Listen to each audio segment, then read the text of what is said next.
nakayanan. Ngayong kaya. Grabe. Ano ba naman? Humugulan ang kapuyo eh. Hallelujah. Kaya kung ang tanin mo, alanganin, kapag bubahan ka ng dragon, na matandang ahas, matawag kay Satanas, wala kang laban. Ibig sabihin ng tanin, kung tayo ay kulang una-una sa pananampalataya at salita ng Diyos, madali tayong matamaan ng kalaban. Okay, balik ko tanong ko, bakit may mga pamilya na hindi nagkakaroon ng kapayapaan? Sapagkat nagkakanyang kanina. Speaking of financial, speaking of money, speaking of lahat ng mga kailangan sa pamilya, unang-unang iniisip ng nanay at sa tatay. Pato-pato sa langit ng masama ang buti niya. Ano yun ngayon? Ano ito po si pera eh? Akala nila, ang pagpaundan ng isang pamilya pera, hindi mga kapatid. Hindi pera, ang sabi sa Matthew 6:33, seek first His kingdom and His righteousness, and all things will be added unto you. Hindi pera. Kingdom, yan mismo na yan mismo, papagano na atong kalugarin yun. At ang kailangan ng pamilya ang Diyos, hindi pera. Amen. Salamat, wala akong pera ngayon. Narin ako. Simple lang mga kapatid. Bakit ba natin rin? Professional. Meron pa nga rin ng news every. Professional doctor. Yung kaya nurse, wala akong sweldo. Nag-sit na nurse. Nakatakot. Abroad. Wala akong kita. Para pag nurse dito abroad, basta mga pagkakilala ng standard, 3,000 pesos. 300,000 pesos a month. In 1 year, per item. Almost 1 million. Ano mong kayamanan kung malayo ka naman sa Diyos? Ano mong kayamanan kung malayo ka naman sa iyong pamilya? Ano mangyayari sa abroad? Problema. Isip mo, tulira. Bakit? Lalo na kung may pera, ato ka abroad, sige, ililigtas ka ba ng pera mo? Baka paggamit pa yan, pagbalik mo, ibayad sa kabaho mo, sa uri mo. Kailangan matututo tayo ng mga kapatid. Ang pamilya, pinambalakis si Kalye ng Diyos. Kaya nga, sabi ko, tinanong ko ngayon, sino ba dito ang pamilya na naikumpleto? Ang sabi ng Biblia, mapalad ang pamilya na nakakaisa sa Panginoon. Bakit ang lakas ng lubos ng Diyos? Yung pamilya ko, tugad kita glory. Nasa Panginoon na kanila.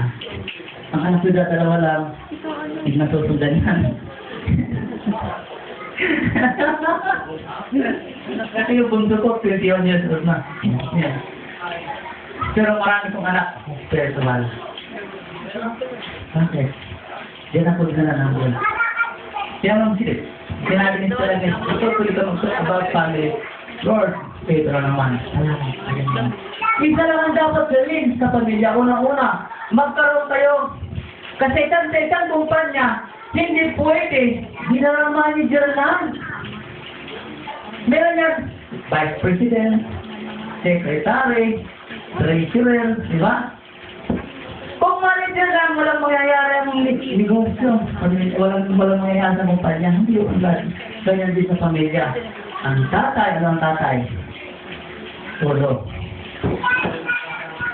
Okay? Meron ko dito eh. Publikasyon na ito sa pamilya. Hindi mangyayari ang ganito na maubigas ng bawat pamilya, individual, isang pamilya, sumula tayo sa Panginoon. Sapagkat ang Diyos ang magtuturo sa atin kung paano natin sa lampanan. Una, ang tungkulin sa pamilya, ang ama ay ulo ng pamilya. So, speaking of ulo, ano ba ang ulo? Ano nasa ulo? Agtang. Utak? Oh. Baba, ilong? Lahat ko. Ibig sabihin, ang ama ng tahanan at siya ang kumpas magtataguyod at pamilya. Nagdaruan, ulo. Katulad, ni Jesus Christ, tayo isang pamilya, siya ang ulo sa kanyang iglesia. Okay, nababasan ako rito. Sabi ko rito, wala ko tayo matakot. Mapuruong day, mapuruong. May sunod na hindi yung mga sunod lang?